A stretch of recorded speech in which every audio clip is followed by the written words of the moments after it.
In this video, I'm going to tell you how you can be able to formulate your own feeds for the purposes of broiler.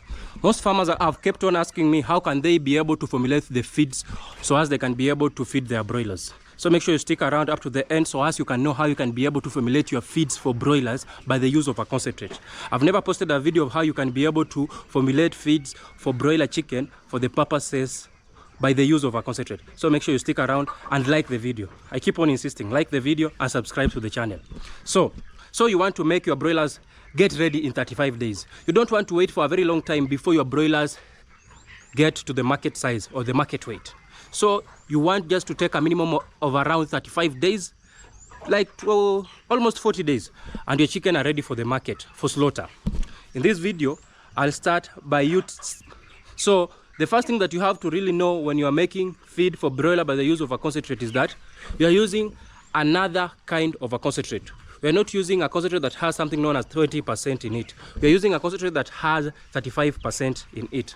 So at any company that you are going to buy feed for the formulation of broiler feed, you have to make sure that you have to buy the broiler concentrate.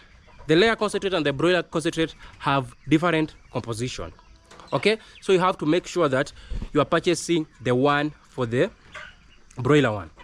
And the difference is that, for example, like for the layer concentrate, for every 1 bag of layer concentrate, you can make up to 7 bags of layer smash.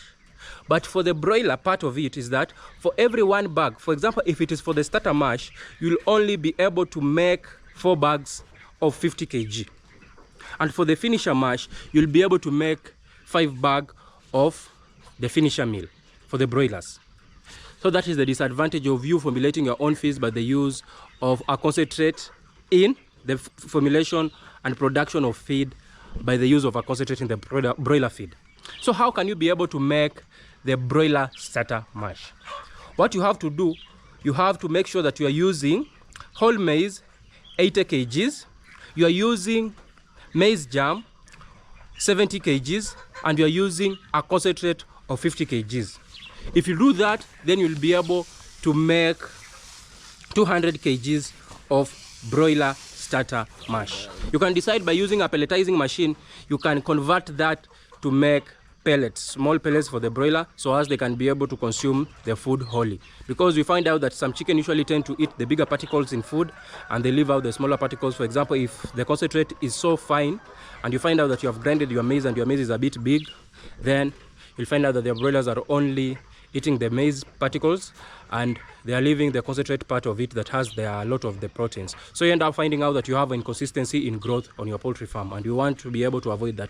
So in this case, you can go ahead and purchase a small pelletizing machine that can enable you to make those very small crumbs for the broilers, so as they can have uniform growth. Because when they consume something that is whole, it has all the nutritional part on it, and that will enable your chicken to grow at a very faster rate.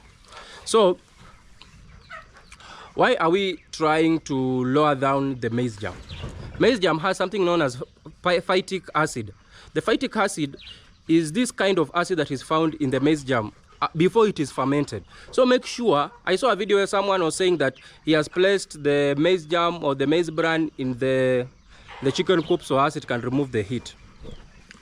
You have to make sure that your maize germ has fermented very well until it can't produce any kind of heat.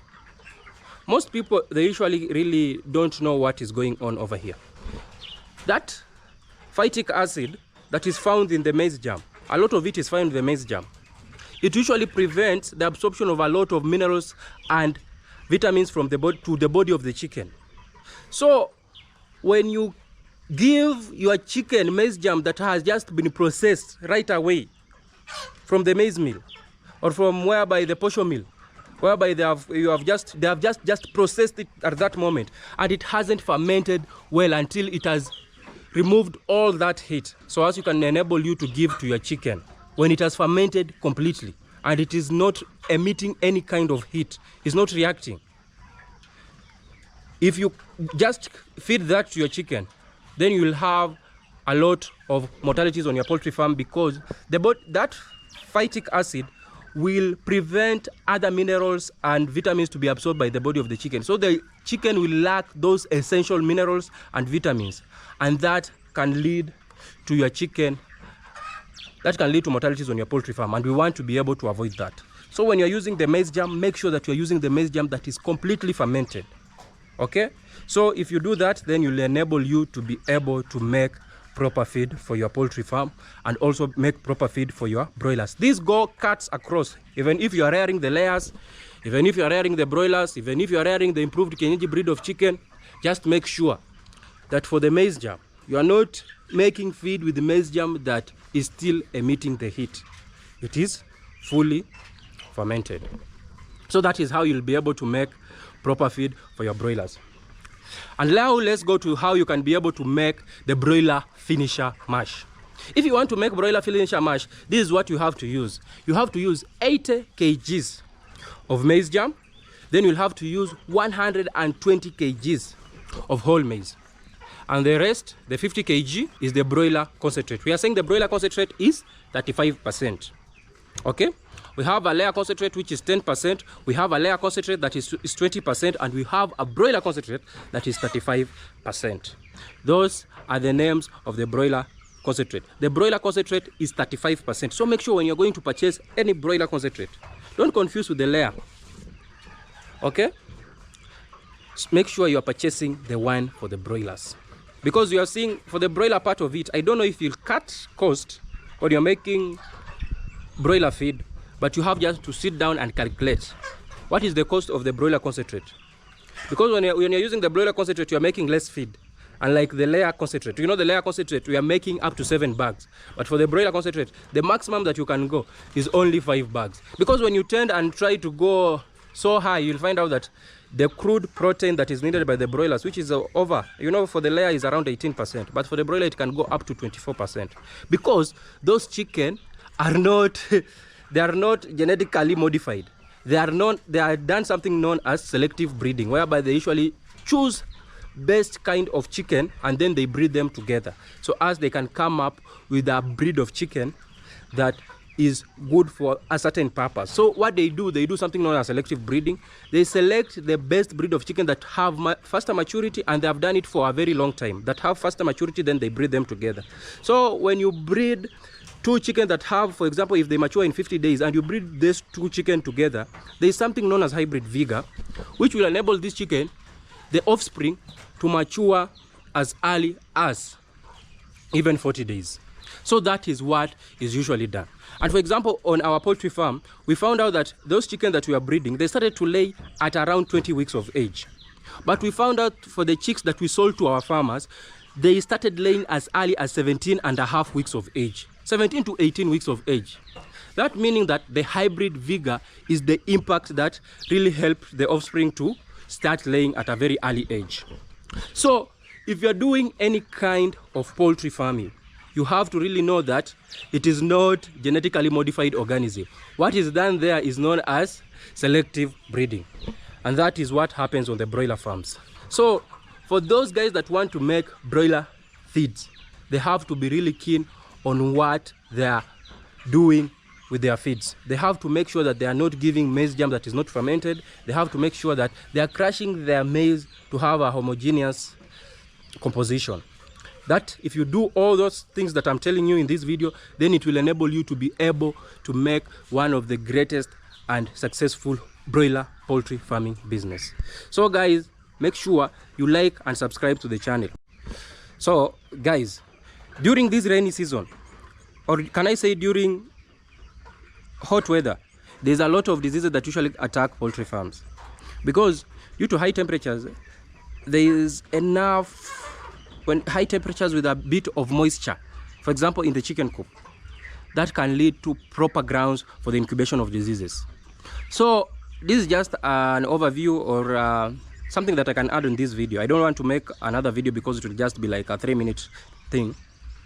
During rainy season or during the hot weather season, there is an instance whereby there is always a very high outbreak of certain diseases, because when there is high temperatures, the microorganism or those organisms that cause diseases, they usually are very, very active, and this can lead to most of you guys that are rearing chicken can experience some kind of diseases. Like currently in our locality, there is a very big outbreak of Newcastle disease, and this usually occurs whereby if there is very high temperatures, they are always the best conditions for when just high temperatures are mixed with a bit of a moisture. For example, if you have this water that is dripping in your chicken coop, just a bit of moisture, okay, then you add with high temperatures, oh, you have the best ground for the incubation and formation of diseases on your poultry farm. So there's a very big outbreak of Newcastle disease in our locality. So this has to make sure that you guys, if you are rearing poultry farming, if you are rearing the chicken and you have done only the 2 vaccines for your Newcastle disease, make sure this is the moment. You have to make sure that you are vaccinating your chicks after every 2 months. So make sure that you are vaccinating your chicks against the Newcastle disease. The Newcastle disease is the only disease that I usually fear on my poultry farm. These other kinds of diseases, you can manage them, okay? Newcastle disease is one of the deadliest diseases. So make sure when you're buying your Newcastle disease, make sure you're vaccinating after every 2 months, not 3. 2 months, and you're using different strains of vaccines. Don't use only one strain of vaccine, okay? So I told you there are different strains. There's Lasota, there's B1 strain, there's F strain. So make sure when you're doing that, you are using different kinds of vaccines. Because if you're using one kind of a strain of a vaccine, then if another strain of Newcastle disease attacks your poultry farm, then you will say, oh, I vaccinated my birds and my birds are still dying. You guys, I'm telling you. So make sure that you are vaccinating your chicks against Newcastle disease. That's just an overview because I never wanted to make a video out of it. I never wanted to make a new video out of it. I just wanted to make a video I add on top of this one so as you guys can understand. Make sure you like and subscribe to the channel. Like, I want this year to get to 50,000 subscribers, or even we can get to 100,000. Like and share the video so as most people can get the knowledge, the poultry farming. Thank you, and I'll see you in the next one.